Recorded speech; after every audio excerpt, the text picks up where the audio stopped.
What's up, guys? Welcome back to another day trading video, and today we're gonna go over my strategy again. I just realized I didn't go over my strategy in the chart, so I'm gonna show it on the chart how it exactly works on the charts. But quick review on how the strategy works is very simple. All right, we have my strategy. The strategy I use to consistently gain profit, not because my strategy works, but because I know the psychology within trading, what I have to do mentally in order to win, kind of physically, I guess. Yeah, physically. All right. So mentally is the mental game is a very important thing you need to know in trading. All right. So let's go over my strategy real quick, or TGR strategy. But it works. It works for him and it works for me. We have good psychology within the market as well, so it makes sense. A strategy is only as good as the person who uses it.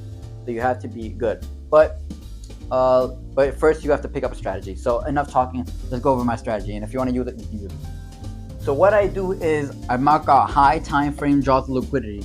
All right. So I go into a high time frame and I seek out the session highs and lows. So that'll be the London highs and lows, Asia highs and lows, previous Asia and London highs and lows, and the previous day highs and lows as well. I forgot to add that, but I look at the previous day and what was the highest of that day and what was the lowest of that day. Then I look at the 1 hour, see the 1 hour highs and lows, and then I go into the 4 hours where I'll see the 4 hour highs and lows, so I can see potential draws of liquidity in that area. Then I wait for one of these high time frame draws of liquidity to be hit in either the 1 minute or the 5 minute. You can use the 3 minute if you want to, but 1 minute, 5 minute. I mean, 1 minute, 3 minute, or 5 minute. All right, one of those. You scale down to one of those time frames. All right, and wait for them to be hit.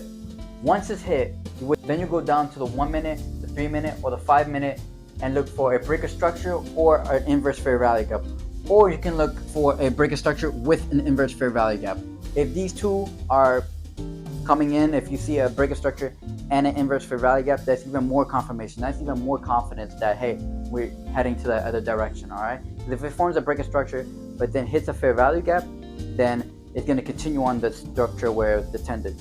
But if you see an inverse, that means it's heading the opposite direction. Then we go into the 1 minute or the 5 minute.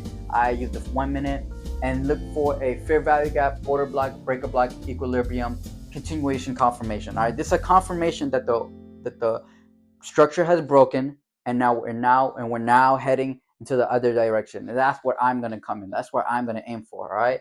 So we quickly entered off of these off of the fair value gap, order block, breaker block, or equilibrium, and then we enter. And we just simply don't enter. We use our psychology. Everything we learn, discipline, patience, risk management, all that, we use it. Then we can target the other draws, high time frame draws liquidity, or we can just target a 2 to 1. All right. You can see right here that we have some draws, high time frame draws liquidity. They can be session highs, hourly highs. The one of them hit it. It went all the way down. Boom. Then we have another high time frame draw liquidity. It hits it. Then we see a break of structure with an equilibrium. Tap the 50% equilibrium below. A fair value gap as purple, and order block as orange. It was a lower high, then a lower low, but then a higher high formed and a lower high. Oh, that's a lower low, but a lower high formed. And you can see right here, boom. But that's on the board. I'm going to show you that on the charts right now. All right, guys. So here is how to spot these. This is how to actually use the strategy on the chart. So what I primarily use, I think it's best to use it at 9:30 and wait for your strategy to form in. So let's go ahead and let's start. So we have a 9:30 right here.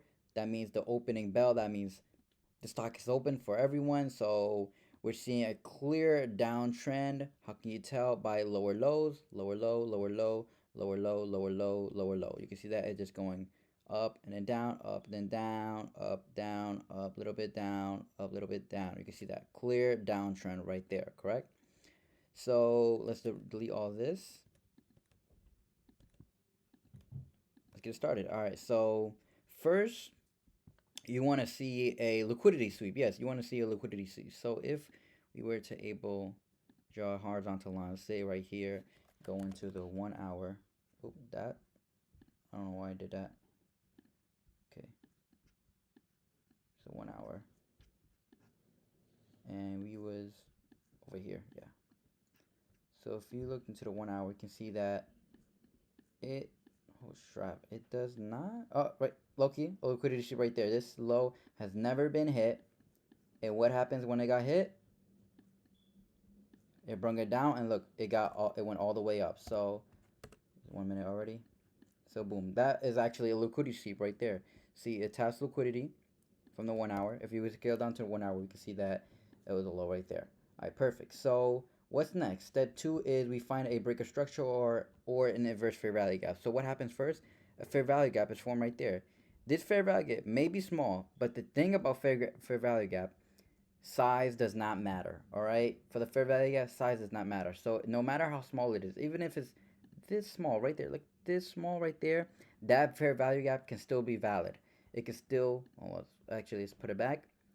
If if this fair value gap was formed right there and gets tapped in, boom, it's still valid. Because I've seen fair value gaps tiny as this get valid and get bounced off of still. And you'll see a lot of examples. Actually, like this is kind of not really a tiny fair value gap, but you can see the fair value gap tapped in, went up. Um, I'm sure there's many other examples. This is a small fair value gap, so it got inverted. You could have taken a short, and look what happened. But that's not our strategy. So let's go back into it. So step one, oh laggy. Step one was the breaker structure or inverse fair value gap. Well, actually, both things happen. So we're looking, since we're in a downtrend, we're looking for a lower high to be broken and a higher high to be formed. So if we see right here, this is the most recent lower high. Red candle forms, lower low, and then boom, this lower high gets invalidated, and this one, and now this becomes a higher high. Higher, oh, I can't really draw it out, so screw it. You see right there, actually let's put the text box right here. Higher high right there. You can see that this right here was a lower high, and now since it broke structure, a higher high is formed. But we can't have a higher high within a downtrend because only lower highs are formed. What does that mean? A breaker structure has happened. That's first confirmation signal. Actually, second confirmation signal happened. Boom, right there. Now we're looking for a retest. We can either look for fair value gap, equilibrium, breaker block, order block.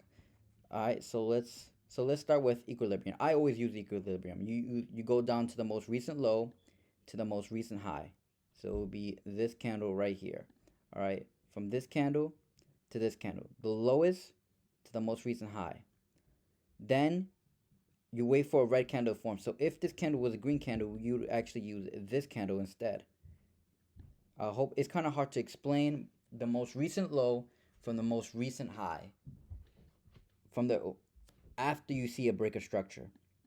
So yeah, then that's the red from the. So if you're using this for an uptrend or reversal on an uptrend, a confirmation from the uptrend, you would start from a red candle below to a green candle. You see how we don't start here? We start from the red candle to a green candle. And if it was going down, we would instead start from the green candle top to a red candle bottom.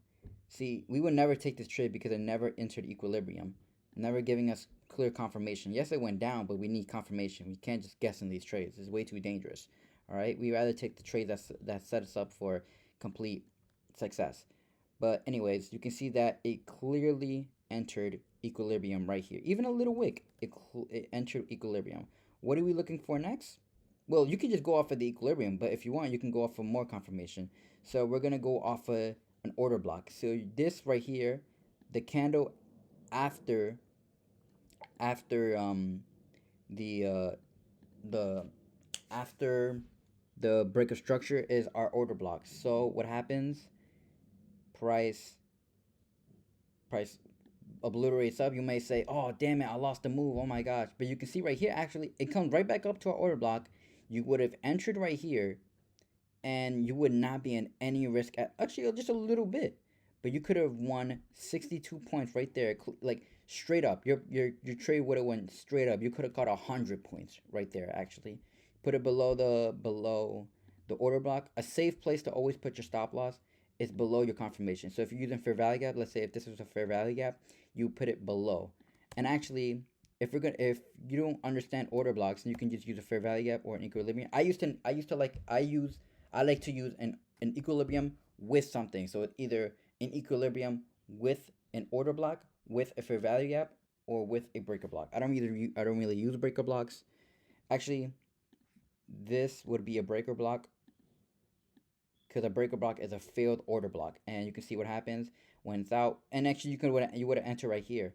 But let's say, oh my gosh, but Joshua, it went down. You always put your stop loss below. For me, anyway, you put it below your confirmation tool. So if I'm just using the equilibrium, let's say it tapped right here, I entered right there.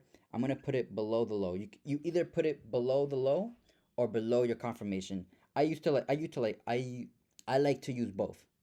So I would like to, since I always use equilibrium, I go below the equilibrium and below the low, and you can see that my trade is secure.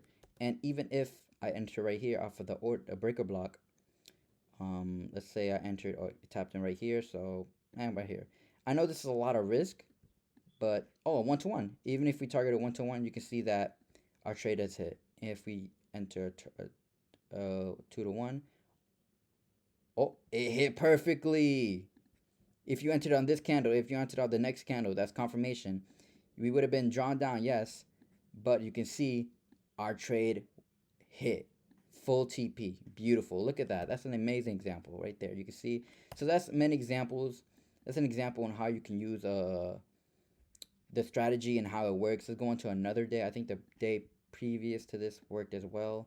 So let's scroll down. You can see I have my sessions indicators. Well, so you can session indicators. So you can just top them, the mark at the top. I like to use yellow for Asia session, blue for London session, and green for the previous day high and low.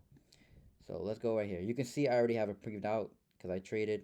See, would have worked perfectly. All right, there's actually two examples because uptrend and a downtrend. But let's focus on the downtrend. Oops, sorry about that. Let's delete this. Delete this. Oh, did not mean to delete that. Delete that. Delete that. All right. So let's start it over. You can see market opened, forming lower lows. So we're clearly in a downtrend. So we're looking to catch the reversal of that downtrend. What was that? Oh, that was a stop. Okay. So let's see what we're looking for. All right. So let's just let's just take off the equilibrium. So you can see here we're looking for an inverse fair value gap or break a structure. So we got a fair value gap right here, but this is a pretty big fair value gap, so we would have to wait for this to get inverted. So yeah, or what I like to do is wait for a break of structure. So it's the most recent high, a new higher high is formed. So actually, this candle would be it. So, but still, I use this candle, whatever. It's almost the same height. So if this candle was broken, forming a new higher high, that's even more confirmation. So we would use our equilibrium from the low to most recent high, which would be this candle. Actually, no, most recent high after the break of structure, so it would be this candle over here. Extend it real quick. And you wait for the price to enter. Price enters. We wait for price to exit because this area, the thing about equilibrium, if you remember, this area is the discounted price, and this area is the premium price. So once price goes into the discount price, it tends to shoot all the way up. And look what happened. It did. So boom, it goes in. It does wick out a little bit, but you're not even in a trade because it doesn't go out. So boom, it goes out. So let's say you entered in here, put it below the low or low, but I like to put it below the equilibrium. Put a 1-to-1. Ooh, yeah, it did hit. It did hit by a wick right there. Now that is a big risk, but if that's your cup of tea, then sure. If you want to put it a little bit lower, who knows? And you can actually see even more confirmation that a fair value gap has formed and it got invalidated. It got inverse. And then it boomed up. And you can see right here, a new fair value gap formed. It may have wicked out, but it did not form a candle out. So that fair value gap is still valid. So let's say you entered off of this candle, the same candle right there. You could have put it below. Let's put it right here. Below yeah, you probably would have got stopped out. you would have got stopped out. Oh, that's a darn shame. Not before hitting 1-to-1 first, but this is why you can have a tight stop loss. If you have a tight stop loss, it's bound to get hit. You could. This is more riskier, but it does pay off because this strategy has more than a 50% win rate. So you'll be winning more than half of the times. So when you do lose and you're using a 2-to-1, you'll gain 2 steps up, and let's say you lost, you only gain 1 step down. The next day, 2 steps up because it's a 2-to-1, and let's say 1 step down the next day. See how you're still gaining? You may be stepping down because you do have to experience those losses. But because our win rate is more than 50%, and we're using a 2-to-1, this strategy is really good. I hope I explained it good. That's it for today's video, guys. If you liked the video, please like, comment, share, subscribe, and yeah, I'll see you guys in the next video. Peace.